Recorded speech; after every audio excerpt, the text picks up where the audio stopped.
ஆவிக்குரிய ஜபம்னா என்ன, ஆவிக்குரிய தேவைனா என்ன, எப்படி ஜெபிக்கணும், கொஞ்சம் வேதத்தை வாசிச்சு அண்ணனுக்கு சொல்லி கொடுங்க.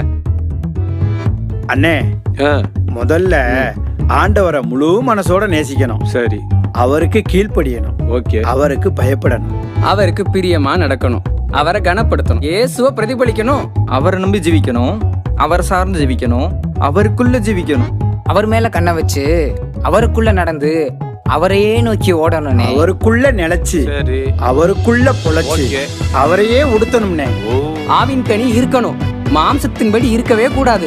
ஆவியானவருக்கு விட்டு கொடுக்கணும், சத்தியத்தை விட்டு கொடுக்க கூடாது. சுயத்தை வெறுக்கணும், சிலுவையை சுமக்கணும். அடுத்தவங்களை நேசிக்கணும், பரலோகத்தையே யோசிக்கணும்னே. நன்றி சொல்லணும், சோதனை சகிக்கணும், தாழ்மையா இருக்கணும், சிம்பிளா வாழணும், உண்மையா இருக்கணும், நாணயத்தோட நடக்கணும், பரிசுத்தமா ஜீவிக்கணும்னே. மலை பிரசங்கத்தை வாழணும்னே. நம்ம வாழ்க்கை தான் மத்தவங்களுக்கு பிரசங்கமா இருக்கணும்னே. ஆக மொத்தம் இயேசுவ மாதிரி வாழணும்னே.